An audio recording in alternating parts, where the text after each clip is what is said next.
everybody who enters my space is treated the same, with respect, because this is what I always say, and I'll tell them, I'm one decision away from a jumpsuit just like they're wearing. Mic check, mic check. What's going on? Welcome into another episode of the KZ Community Beats. Tis I, your host, Ross Martinez. What's going on? In the hot seat this week, Dr. Bernice Gordon Young. She is the lead mental health provider at Peorian County Jail, founder of It Takes a Village, and also candidate for Peoria City Council at large. Bernice, what's going on? What's up? What's happening? The hot seat. Let me get this necklace. we have a Run DMC gold chain that I think my mom bought for me for 4th of July. I'm from Chicago originally, so her and my dad came down for the 4th of July, my first big event here, and they're like, "You need a chain." I'm like, "A real chain?" She's like, "No, this is all you get. Prove it." And I was like, "All right." Well, I'll be sure to leave it. You said hot seat, so I got to get it right. Hot seat. Well, welcome into the podcast. We use this platform to get to know individuals in our community, things they've done. So after researching you, I had a couple people tell me I have to talk to you. Griset Frasso, she's one individual who made sure we met. Shout out to her. But after looking into you, you do a lot. You've done a lot. You know, I don't even realize how much I've done. When people read my bios, they typically have to condense it, right? They're like, okay, we asked for like half a paragraph and you gave it 3 pages. But it's what I love. And so I don't even see it as work. It's just been a lifetime of just doing the next thing, and what's the next thing, and what's the next need, and just going for it. Who set that fire in you? My mother. You know. How so? I come from a family of service. You know, I remember being a little girl. You know, I'm from Memphis originally.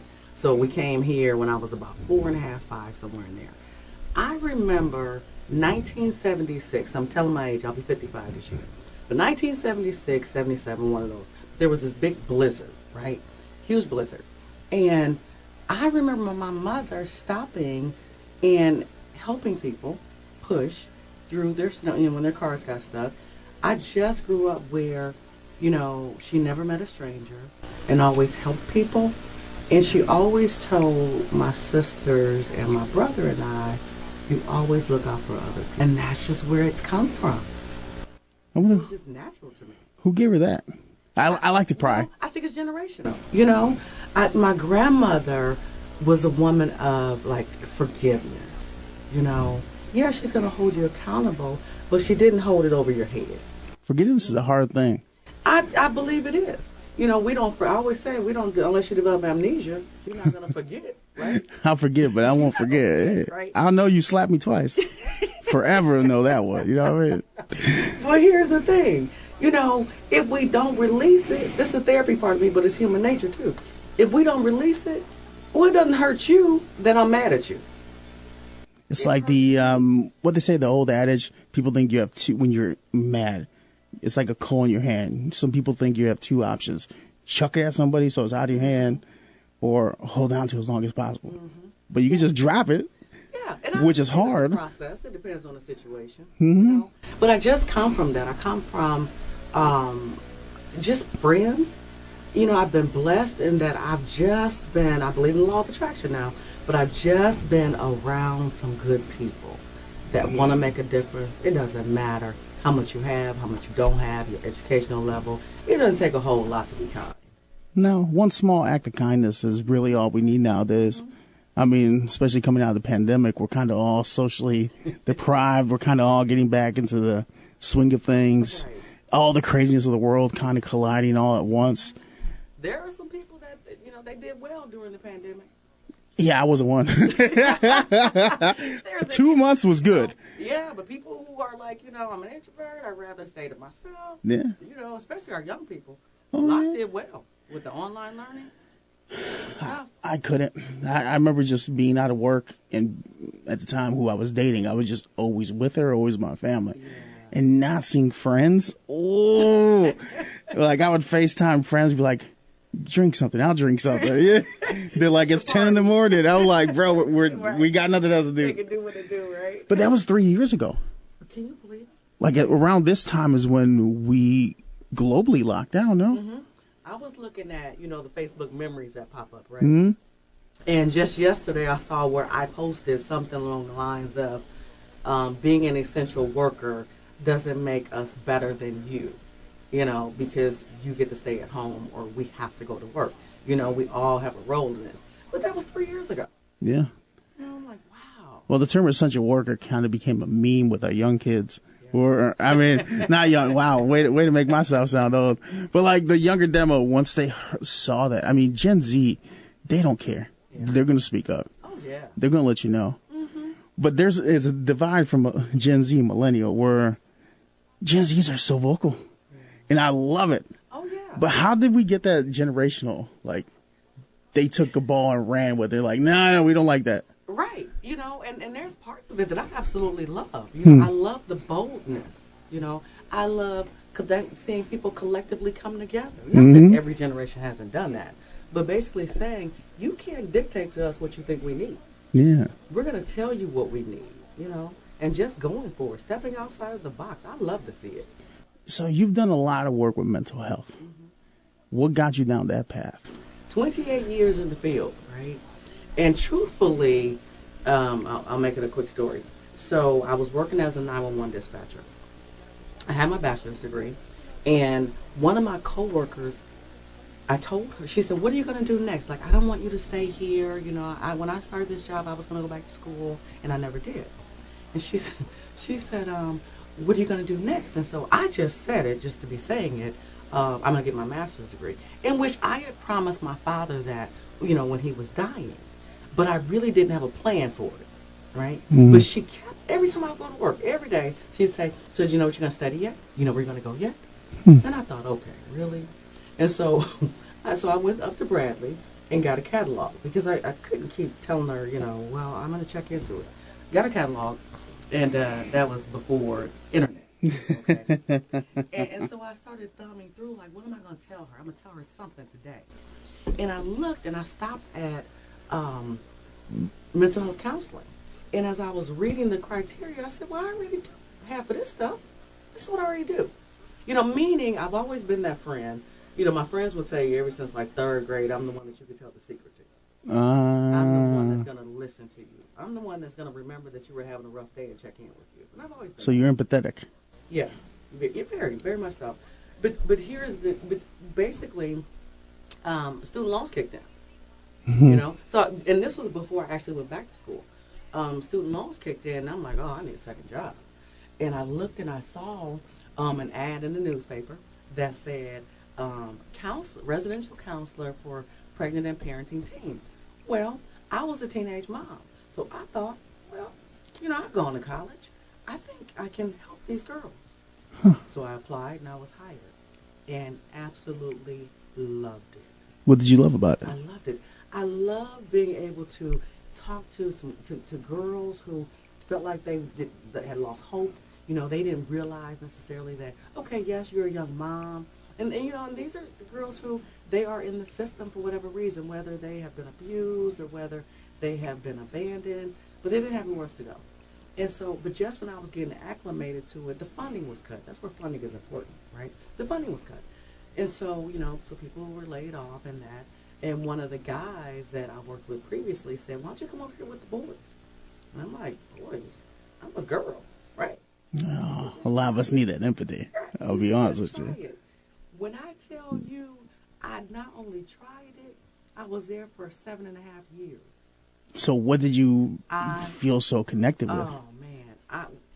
It was one of the most rewarding things I've done in my entire career. And it really taught me how to work with men, but also to understand, like, these cycles. What I recognized was they had a certain level of respect for me that they didn't always have for the other staff. And I was only female staff for the most part, because I worked with the older boys. And it was like, I didn't have to yell. I didn't have to. Now, I had my fair share of, you had to do some restraints and things of that nature when they were combative. But it was about relationships. I learned it was about relationships. I learned I could say, Billy, okay, what's up? Why you acting up? Come holler at me for a minute. Well, a lot of men have mother issues. Let's put it out there. Right. We do. Mm-hmm. But maybe Billy is acting up because Christmas coming up, or he has a visit with his family and he's nervous. It's just these underlying issues. There's more to it. Mm-hmm. And I often say, in the work that I do with adults, They grew up. These are the kids that grew up, right? And so I understand how people get to where they are. You know, sometimes it's their own choices. Sometimes it's the choice of those around them. I mean, sometimes life just throws you curveball after curveball, and you don't know how to hit it. That's right. And you know, when you start telling your age, or you know you're aging, when the kids that you worked with, now you're working with their kids, right? Isn't that something? Yes. So you've had that experience where you've mentored or at least been through therapy with the father and mother, and then now their child. Oh, absolutely. Oh, do you see a correlation between the parents' issues and how it's passed down generationally? Mm-hmm. Some things are environmental, some things are genetic, you know. But at the end of the day, I always look at it as an honor. You know, it's an honor. Because if the parents didn't trust me, they're certainly not bringing their kids to me. True. Right? And so many have come back. I have mentored them. They have done well. They live across this country. Some live here. It has been the most rewarding, you know, and reciprocal relationship, meaning, you know, I was a young therapist then. And so not only did they learn from me, I learned from them. So what did they teach you? They taught me patience. They taught me to not be reactive. They taught me to explore. And they certainly taught me to care beyond the circumstances. So how is it different helping young men and young women? Because I feel like there has to be a different way of reaching each with mental issues. Are you saying women versus men? Yes. For the most part, there is. But at the end of the day, it's relationship. You know, here's the beauty. Trust building. Yes. But here's the beauty in what I do. And I like people. And people chuckle when I say that. But it matters. I really like people. I consider it an honor when someone comes to, I don't care if you're in the jail or you come into my private practice.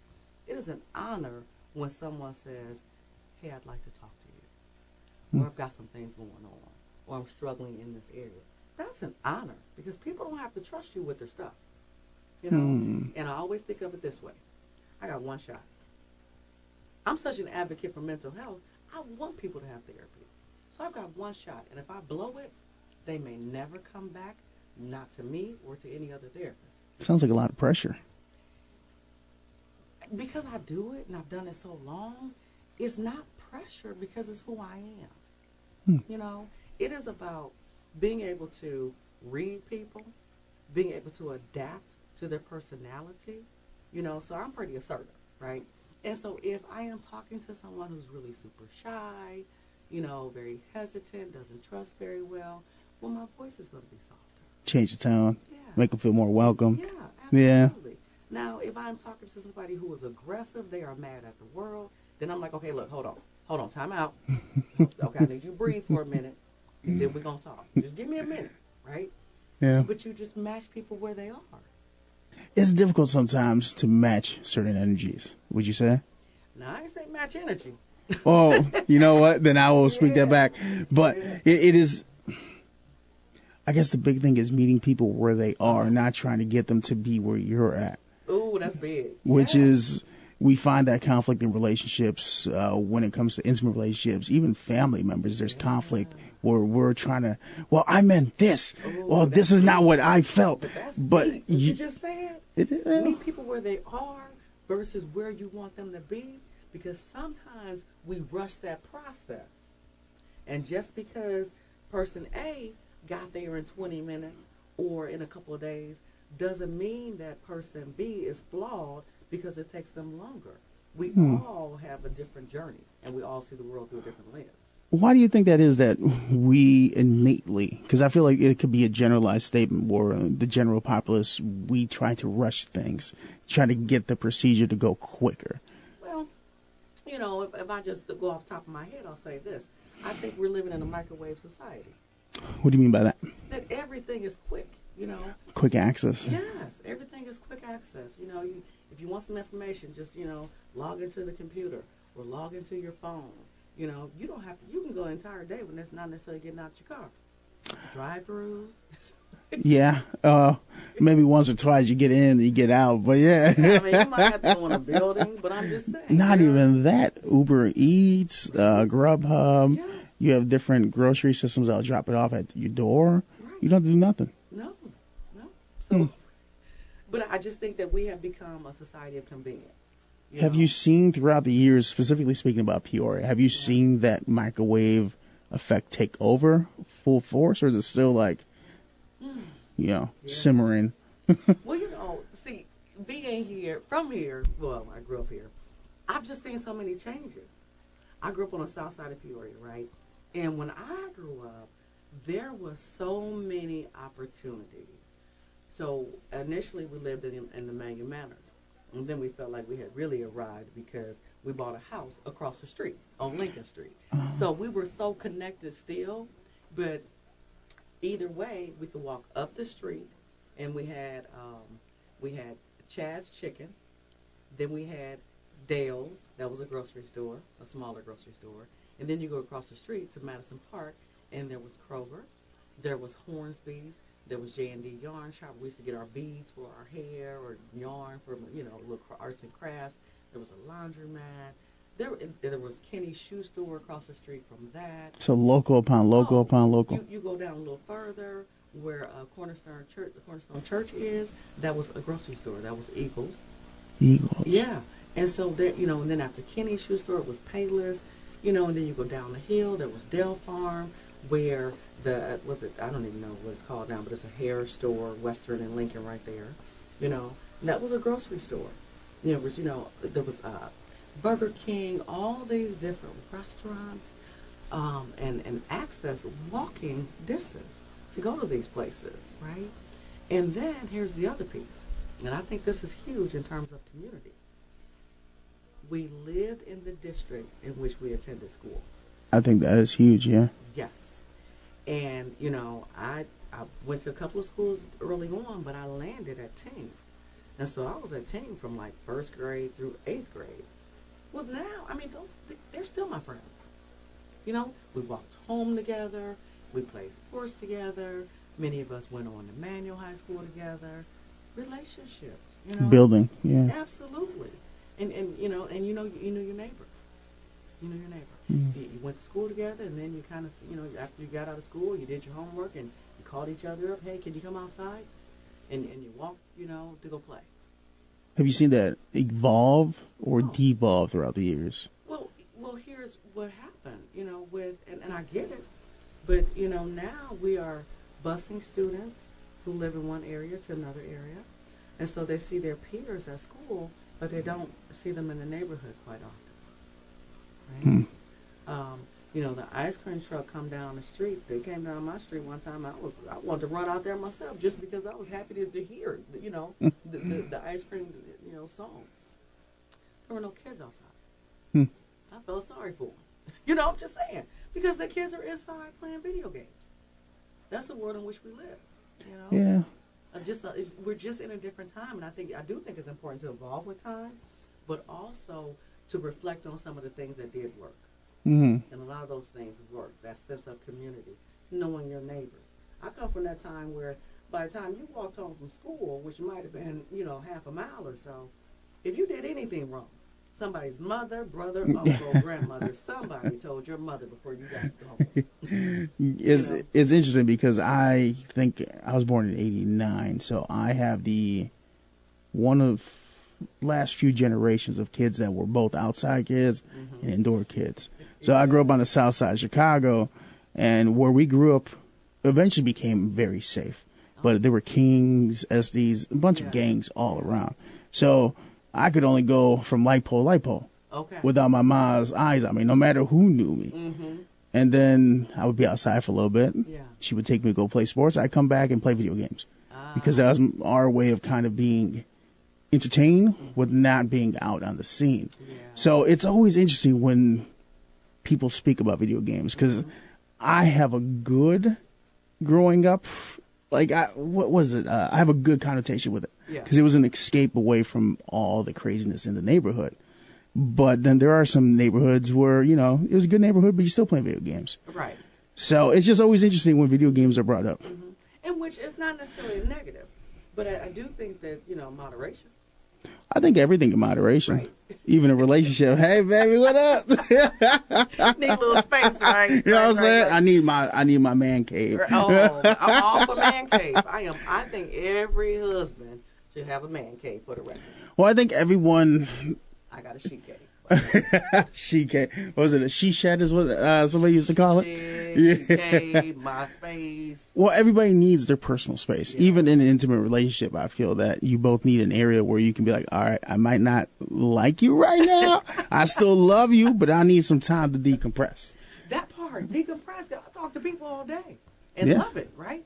When I come home, I need to go, okay, you know what? And there's this unwritten conversation, this unspoken conversation that my husband and I have, and he knows. He just let you be for a little bit? Yes, and he's the same way.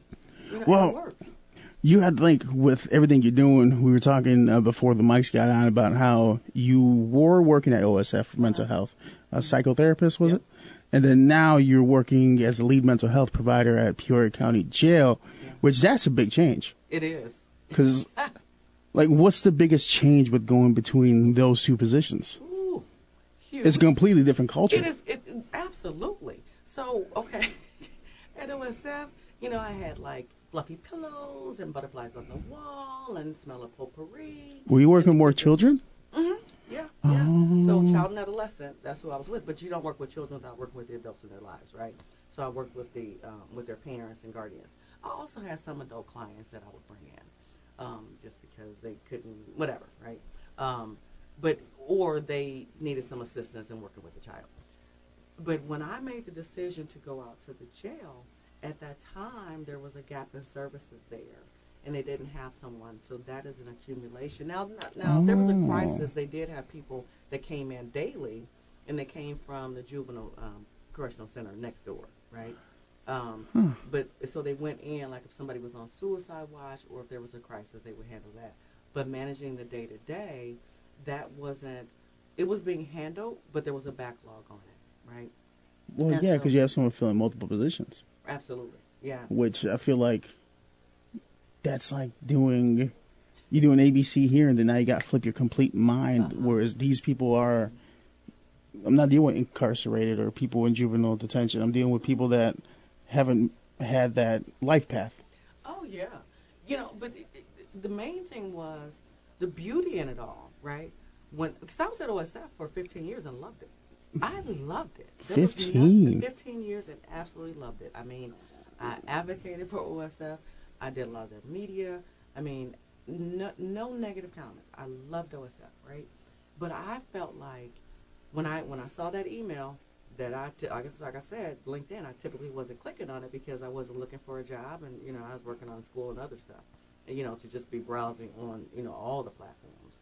But when I saw that, I thought, wow, I've already worked with individuals on parole and probation in my private practice. And so I'm working with people before they go into the jail, right? I'm working with people when they come out of prison. How about I go work with people while they're inside of the jail? Yeah. Right? And when I went, the positive was that I was given free reign to create what it needed to look like, right? And so the system is, at minimum, you really shouldn't have more than 24-hour wait for services. In an emergency, you trump whoever's on the list, right? Mm-hmm. But then I also realized there were services and there were themes that people needed. There was education that people needed. They needed to know that, okay, there's mental health court. You're in and out of jail and going to prison, but your mental health isn't being addressed. You can go to mental health court. If all of your convictions or your charges are drug-related, you can go to drug court. That means rehabilitation, right? There's veterans court. There's a huge population, and I said huge is a strong word, but there are a lot of people who are in jail that shouldn't be there. They're homeless, right? And so we got substance use, that's big. But I got to see all the variables that contribute to people being in jail repeatedly. And so with my research being on recidivism, I saw it firsthand. You know, the average person, education level is 11th grade. So what is happening, to people around this time or prior to, where they're dropping out of school in 11th grade or they're getting expelled? Well, have you seen like a common denominator among us all? Oh, absolutely. And what is that? Because one of the things that substance use. But that has to tie to something else. Absolutely. Because people who abuse substances are trying to escape from what I've been told. Mental health, right? And so we have people who are self-medicating, right? Versus, okay, for example, if you have bipolar disorder and it's not diagnosed, you're not receiving medication to stabilize your mood, you don't know what's going on with you. The average person doesn't. You find a reason to get high to bring a nice mellow. Yeah, absolutely, And so then, depending on what substance you are using, there are some substances that will take you to a whole nother realm of who you once were. Yeah. Right? And now you're committing crimes. You're doing whatever you can to get access to that particular drug or the money to get it, right? And so there's just this revolving door of people that are in and out without the proper treatment. And so this is an opportunity while they're not clean, but they're dry, meaning they don't have access to it, right? To have conversations with them, to have them sit across from somebody that cares, right? Yeah. Because at the jail, there's 3 different areas, and every now and then I'll still get it. Well, I'm not a correctional officer. I am mental health. I'm here to help you. And they are too. My role is different. With validation of what you said, I had someone on the podcast a couple episodes ago, Angel Cruz. He works with recidivism. We work closely together. Yeah, and his journey about how he wanted it to end, and he found every reason to be put away. But there was always somebody there like, I can help you. Right. I can save you. And he's a big believer in God, and so am I. But he's like, I remember when he told me the story of somebody literally cleaned him up and gave him humanity. Yeah. And for someone who never felt that he was worth something, he felt worthy in that moment. And it amazes me through all these episodes. I've talked to different individuals, different people among the community. Some who have done like a Becky Rassam, PCAP. Different individuals who tell me about people in the system, how they're so misunderstood. And I'm like, how do we get to a point in society where we just put people right here, label them, that's it? Yeah. This is what I truly believe, though. This isn't easy work. Yes, when I say it's easy work, like this is what I love to do and I'm trained to do it and I'm very confident in what I do. However, it takes a special kind of person to sit across, I'm a Christian, to sit across from someone who has been charged with murder, some of those violent crimes, and be compassionate and listen to them. That's what we're taught. I see people, not charges. And it doesn't mean that those charges you don't have to be held accountable. Yes, you do. But do you need your medication? Do you need some coping skills? Because for some of these crimes, people are going to get out one day. And will they have the tools along the way to be a better person, be a more productive person when they get out? Somebody's got to be that person that's going to intervene and help. Somebody teach them how to rationalize. Yes. How to cope productively. Making, yeah. And again, giving folks hope, and that's a small percentage, people who have those type of violent crimes. A lot of them, it's selling drugs. It is, domestic battery. It runs the gamut, but everybody who enters my space is treated the same, with respect, because this is what I always say, and I'll tell them, I'm one decision away from a jumpsuit just like they're wearing. I mean, we all are if you think about it. I know, right? But I think about when I'm talking to people inside the Peorian County Jail, I don't speak with any level of arrogance as though, I'm better than you. No. I'm a person who is here to assist you, but what I won't do is work harder than the individual, no matter what office I'm in. Of course. You could lead someone to the drinking hole, but they might not drink the water. Yeah, I can tell you where it's at. Yeah. I can even describe what it tastes like. I'll give you a cup. but you've got to be the one to put it to your mouth. Was that something that was difficult for you to, because you seem like a very empathetic person, someone that can put themselves in someone else's shoes. Was that something you had to disassociate after so many years of doing this job? Or is it something that you kind of learn how to compartmentalize a little bit better? You know what I mean? You know, I laugh because all the people that have come through my parole classes that I teach, as well as even with the kids back in the day, and even at the Peorian County Jail, they will say, she cool, but she don't play. And so as empathetic as I am, and as soothing as my voice may be, I can talk just like this and tell you to get it together.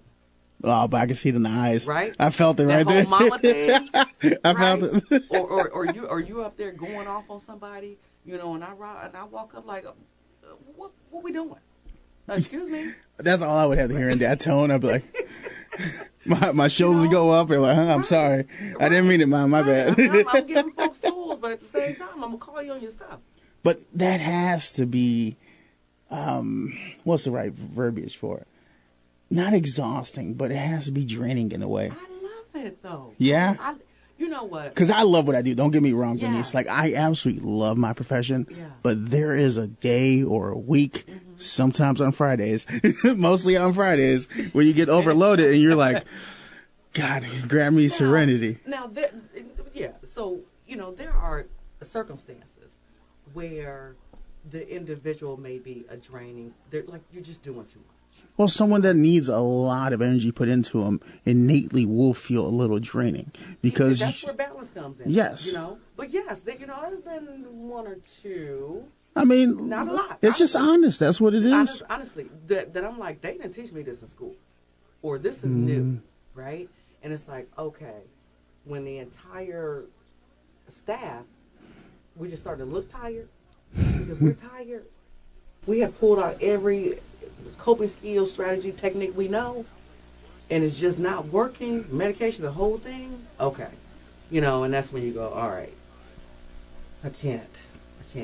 You know, meaning not that I can't help you, but I can't allow myself to drown in it. You can't be overfilling their cup. No. So yeah, but for the most part, you know, I feel that I know that I am blessed.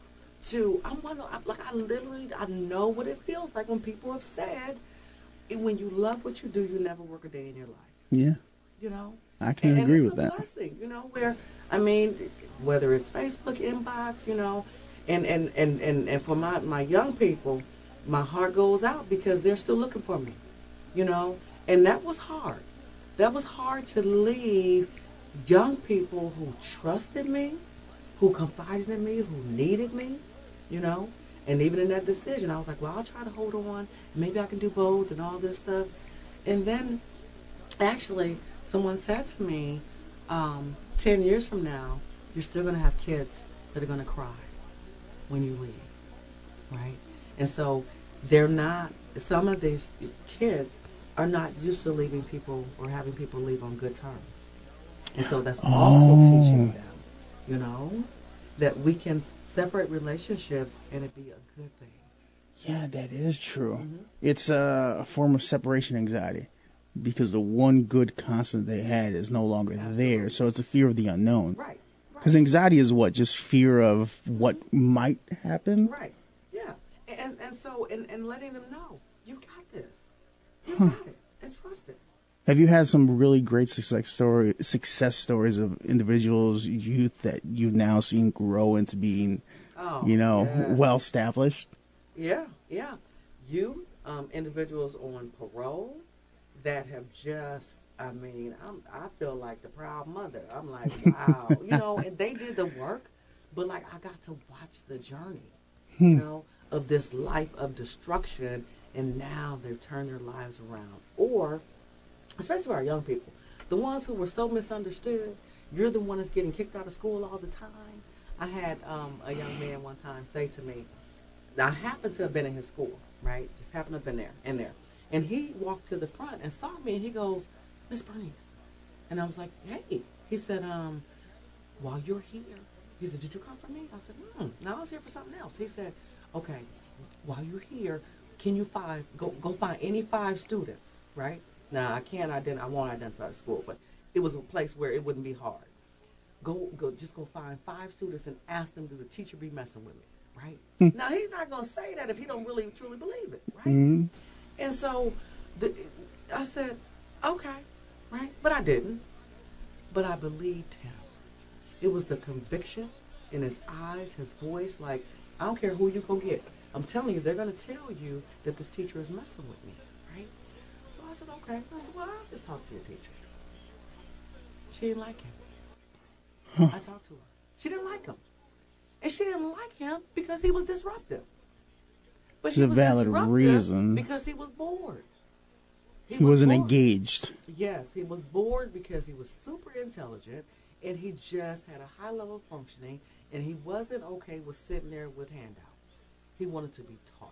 So he acted out to get some type of response. You know, he was just like, okay, so he felt, do anything in class today? That was what was considered acting out. You know, so he was calling her out. You know, so there's so many different things that our kids and people go through that if we really know what's really behind it and underneath it, yeah. So it takes a level of patience from us. And so when you talk about success stories, he's one.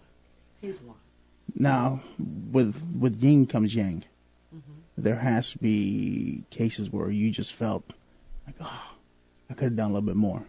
I should have. Do you ever have that at all? I've never had that. I've never had a case where, first of all, I don't take responsibility for folks' demise. I don't. Because if I take responsibility for your failure or responsibility for your success, then I better take responsibility for your failure, right? None of that is on me. Because that's hard for me. Everything I've got. I won't lie to you. It's hard for me. Because when I help my friends out, and the older I get, the easier it's becoming now. Yeah. But I definitely have that where I'm like, come on, man, I want you to do this. I want you to do this. Not because I want the pride of it, but I believe so much in them. Oh, I get it. I totally get it. I'm all with you on that. You know, let's cheer. I want to see you win. Yeah. I mean, like, that's like my friends and I, that's our theme since we were kids. You know, you win, I win. We say all of that. When she can, you know, when she win, I win. I can, you can, all of that, right? Yeah. But here is the point. When it comes to my patience, you know, I think it's very arrogant to think that I have some level of power when I'm going around fixing people. You know? See, I never viewed it as that. I guess I've always viewed it more as providing stability. Provide the opportunities. I'll provide the information. Okay, I see. I'll support you along the way. Yeah. But you get the credit because you're the one that have to do the work. That's true. Oh, look at that conversation. I like that. That's But it is when you speak, when we have the opportunity to engage with dialogue when it comes to mental health. Yeah. Like we were talking off mic, what, last 15, 20 years, it's become cool to talk about, acceptable. Last 10 years, we've seen an explosion of it. Shout out to the young people. Yeah. I call the young people. See, my daughter's 36. So I call the young people anybody her age and younger, right? But yes, I made it. Yes, you made it. Because you all are like, I'm just going to go talk to, my therapist. I'll call y'all later. We're very open about it. Yes, and it is so cool. And I say this specifically because when people, first of all, it's a stigma because we keep calling it a stigma, okay? And so if we can quit saying that would be helpful. But that's the reality. But and when they say, well, do people of color go to therapy? I say, yeah, they go. You just don't know because you don't go. It's like, yeah, lined up. But right, has that number increased over the years? Yes. Because I feel when I was younger, I think it wasn't until, I'm 33 now, maybe when I was 26, 27, it became okay to kind of bring it up. But growing up, mental health, walk it off. Ain't nothing wrong with that good? Boy. Yeah, he good. He good. He'll outgrow it. That part. I don't know. Let's do something right now. But being a man of color, also, being a Latino male, like right. Ever the conversation and be like, yo, ma, I got anxiety. I might as well I had the sex talk with it. Like, yo, I feel more comfortable talking about that, my dude. Like, or the birds and the bees. Let's talk about that, ma. Let's not talk about why I'm anxious. Okay. Why I got a tick, Right. Generational trauma. Get out of here. No. Or, I'm feeling depressed. Well, what's wrong with you? what you got to be depressed for? You know, Get a job. Right. Get distracted. I'll be depressed at my job. Right. Not to mention some things are just genetic. Yeah. You got it from your parents, you know, or your grandparents or somebody. But it amazes me that we are now at this stage of acceptability and not prevention, but kind of like, okay, it's a thing. Let's really analyze what's going on in our world. You know, when I tell people, especially at the jail, you know, because some people are hesitant. Let me give you this story. So typically, I don't sit down very often at the jail. I walk, and so I like the pods where I can look through and see people. So I'm walking, I'm waving, you know, I'm at, you know, putting the thumbs up, make sure everybody's okay. FaceTime. And so so one time, this was maybe about 4 months ago, this guy put in to see me. You know, he put in the kiosk, you know, to request mental health, right? And so he said to me, he said, I watched you. He said, I don't trust people. He said, I watched you. He said, I watched you. He said, you walk in throughout the day and you waved at everybody. When somebody asked and knocked on the window and asked you to talk to you, you always went to the window. And a lot of people don't do that because it's like, put it on the kiosk unless it's an emergency. And he said, and when you said you would come back and talk to that person, you always did. And I thought to myself, that's that one shot I'm talking about. Because what if that was the person who said, you know what, let me tap and see if I can talk to her too. And that was the moment when I said, put it on the kiosk, right? Maybe he can't read or can't spell to put it there, right? Maybe he can't use the computer. I don't know, right? But he said that to me. He said, I've never talked to a therapist. I don't trust people, you know, but I watched you. And so I think of it that way too. You know, that people are, especially when we're talking about our mental health, this is very, people, you know, it's guarded, what you've gone through. The people watch me. You know, how do I treat other people? Yeah. You know, am I someone who's out here gossiping about folks? I tell you this, you wouldn't be 28 years in the game if you telling folks business. Right? That's true. Just saying. Mm-hmm. That license costs a whole lot of money. You know? You ain't trying to catch a case? I ain't trying to listen. I ain't telling nobody business. But it's interesting when you say that because for my profession, I am a people person. Yeah. I have to be. Yeah. The minute I step out of my apartment, it's on. Right. So I can only envision how your day is because by the end of my day, I like my phone off and I'm there with my dog. Like it's not that it exhausts me. It's just I give so much because I love what I do. Right.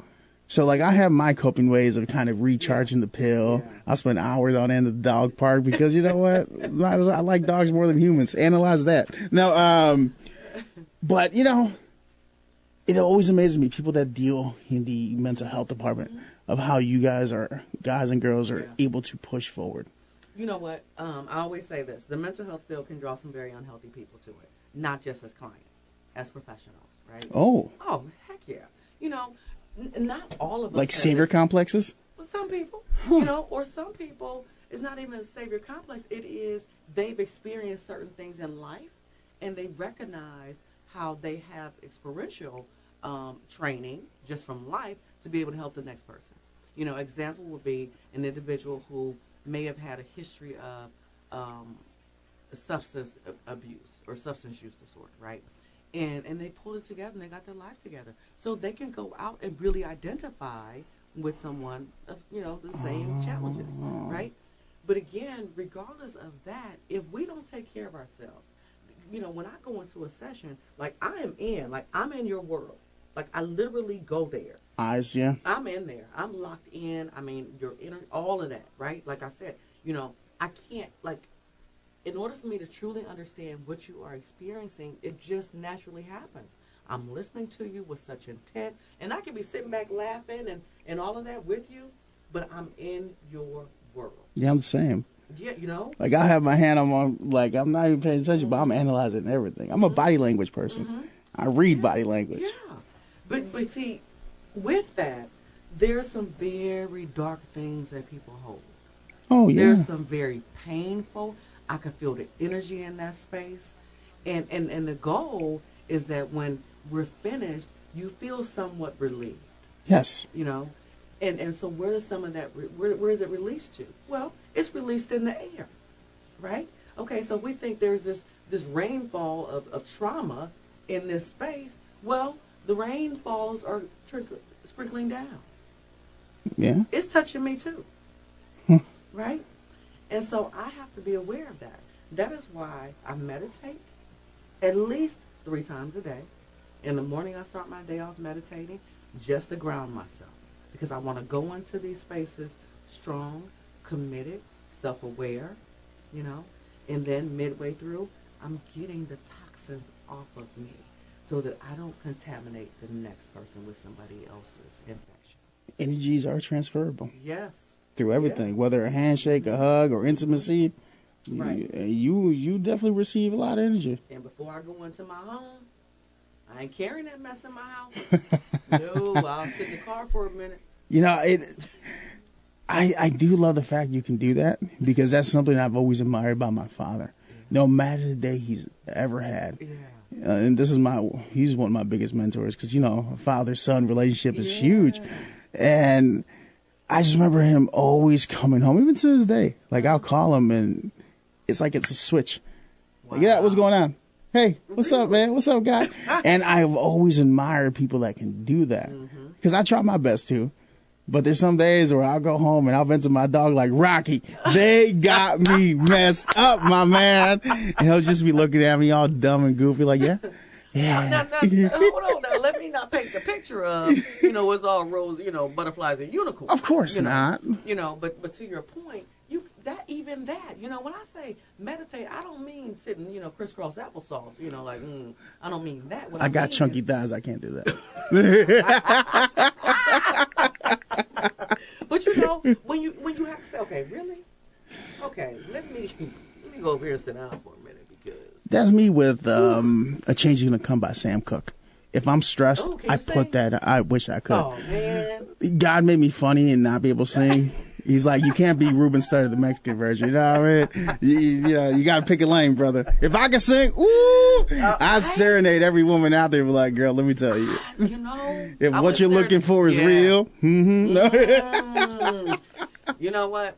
Some singing lessons, I'm just saying. All right, say less. I'll put it on my Hinge profile. Like, what's up, baby? I couldn't do the singing lessons because, you know, we'll be a hot mess together.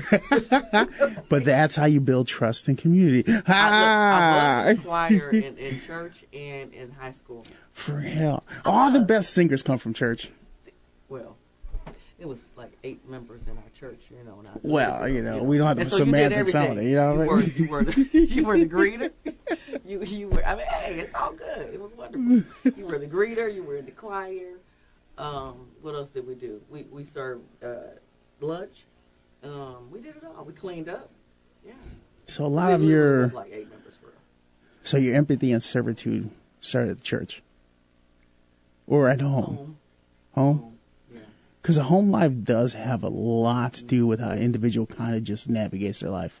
Oh, yeah. I mean, I come from that house where my mom gave birth to 4 children, but I think I have 8,672 cousins that live with. No, we were just that house, you know, where my mother, and mom's doing great, worked at Caterpillar when I was growing up. And she would work second shift. Before she went to work, my mother cooked us breakfast before she went to, so she'd get up super early. So when she worked first shift, she'd get up at like 3:30, 4 o'clock in the morning. Who doing that? But anyway, so she she would cook us breakfast. We every now and then we might have had cereal, but for the most part, she cooked breakfast. And then she cooked, a lot of days she cooked dinner before she went to work, right?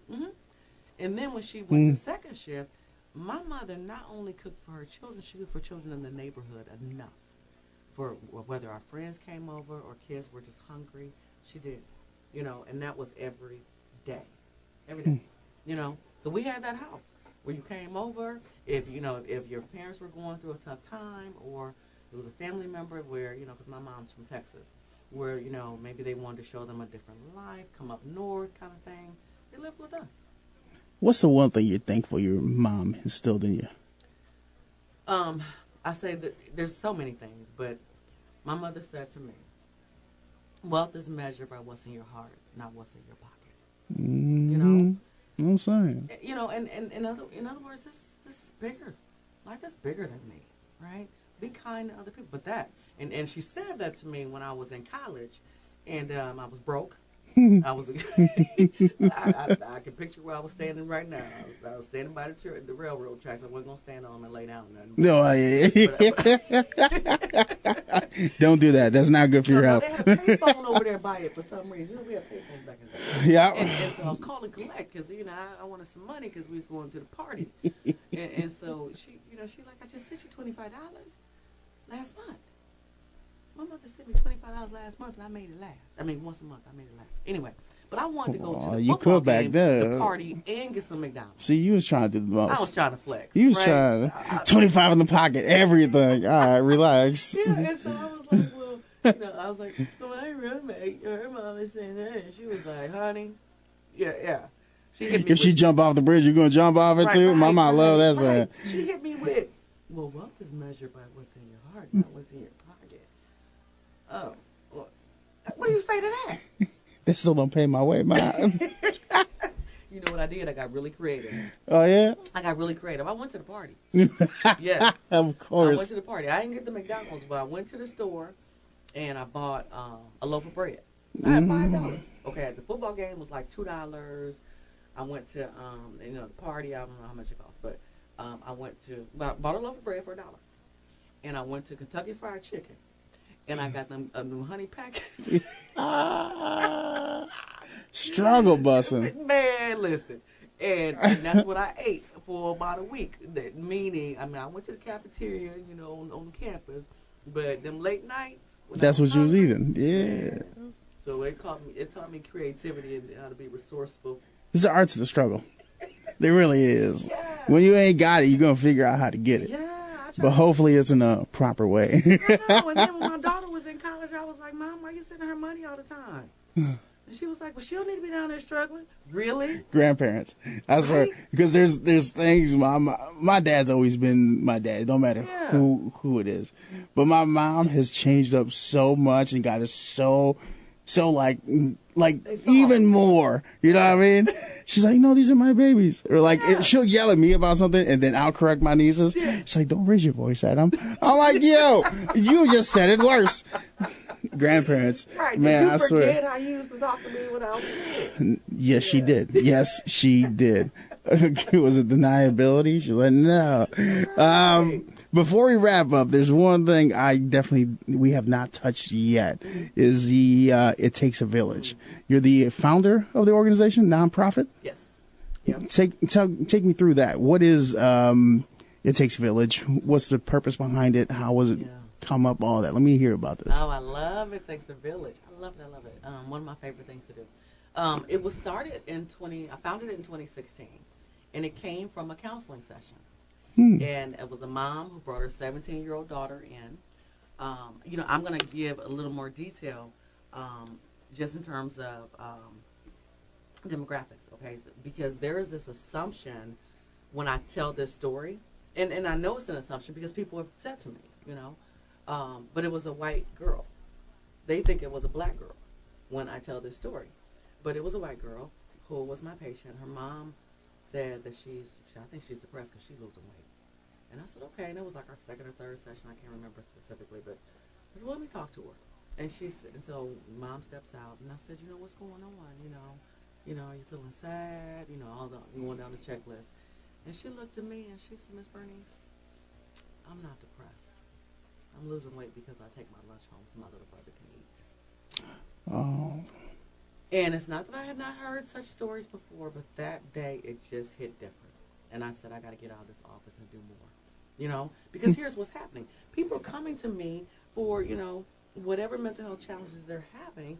I can give you some coping skills. I can say, read a book, go for a walk, talk to a friend, watch a funny video. But I'm sending you right back into the circumstances that brought you here quite often, you know? And so I just sort of put it out there. And I started really small. I Googled some stuff, and Emmanuel High School popped up, and I saw where Emmanuel was looking for equipment for their volleyballs. And I'm thinking they need money for it. I played volleyball at Mag. I'm like, what are y'all doing carrying them? What are you taking the volleyballs to games in garbage bags? I mean, what are we doing? Right? Yeah. And so, and it had, I mean, the call for this money had been there for a while. So I just jumped on Facebook and was like, I started an organization called, I didn't even have it all together yet, called The Village. That's what I initially called it, The Village. And I'm trying to raise money for Manual High School to blah, blah, blah, get these in. That money came in within 24 hours.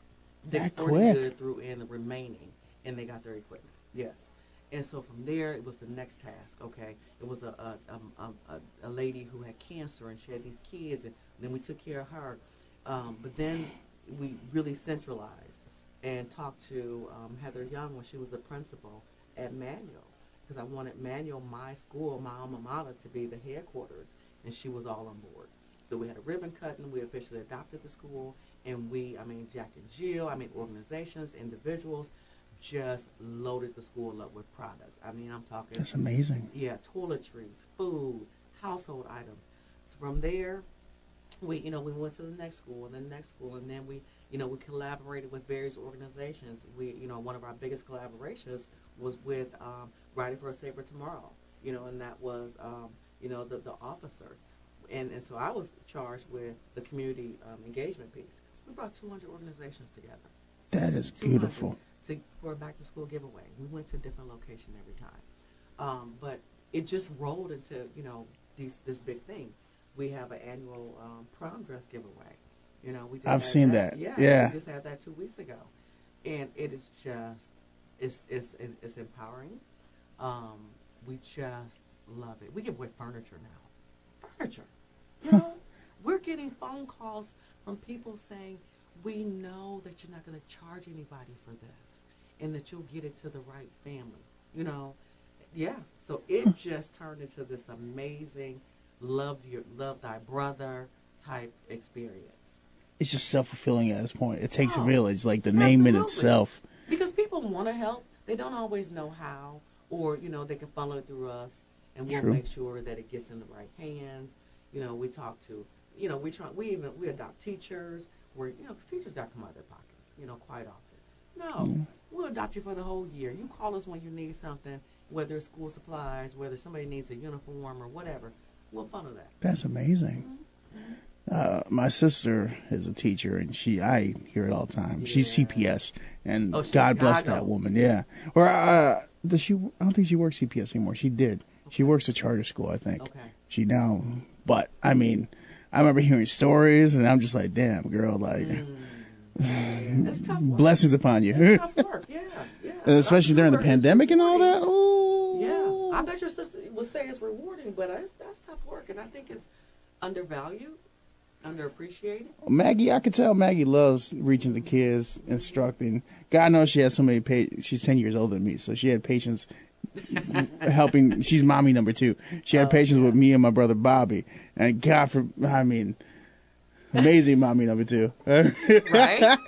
Mommy number but she be looking at me just like my mom look at me. I'm like, Maggie, stop it. I can't stand it. Start feeling convicted. Yeah. I know what I did. Leave me alone, Mom. But I think this also speaks to the fact of the heart of Peoria, because I will be April 8th. I'll be here a full year now. Oh, yeah. So, yeah. April. Did you say 1 year? 1 year. Oh. Yeah, it's gone by like that. Yes. But it's. What do you think of Peoria? I think Peoria has a big heart. Yeah. I do miss having, a 2 a.m. taco spot at, you know what I mean? Like, yeah. So you can give us some ideas. I found my favorite spots. They don't sponsor me yet, so I'm not gonna say nothing. But no, I am starting to love the genuine heart of giving that I see in Peoria. Yeah. There's been a couple bumpy things, which, if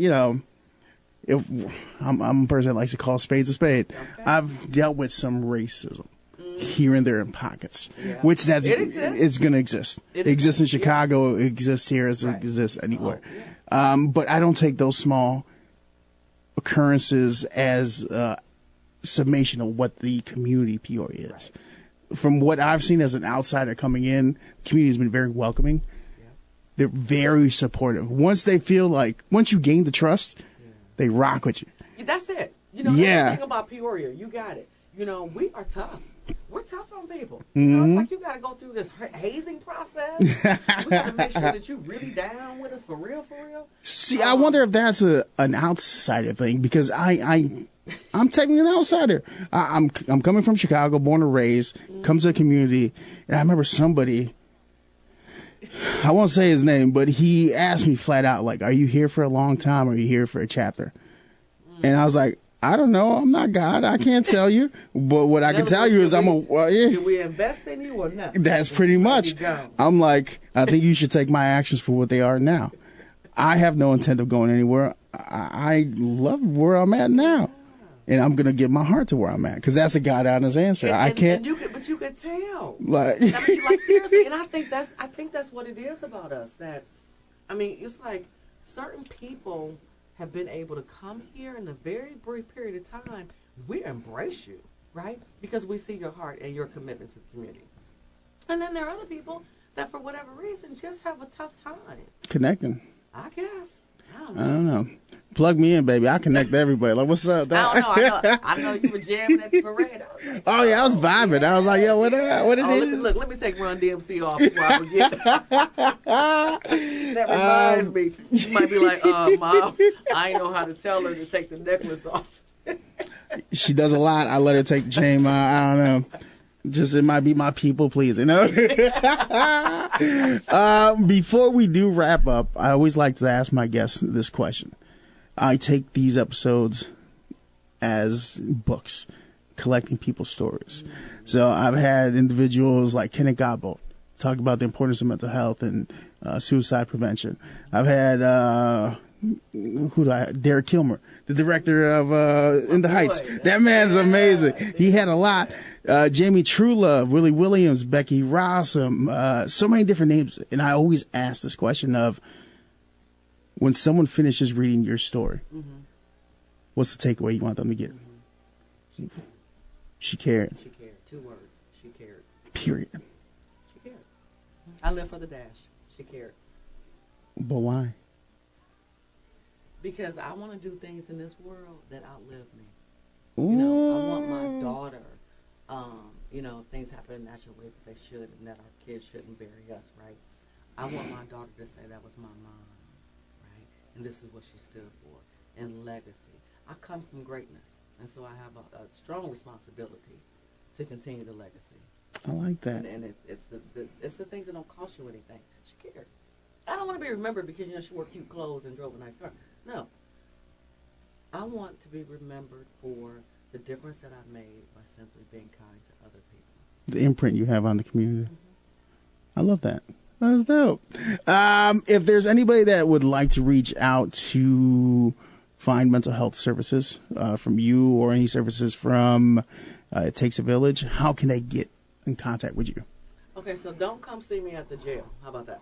We're going to say that first. You know what? I think there's a better way. I think if that's your first method going in, we got some evaluation to do, my brother. If you see me there. If we see you, welcome. If you happen to be there, it's fine. But I don't want you to come out there and get arrested. Yeah. But yes, I have a private practice located inside of the Twin Towers.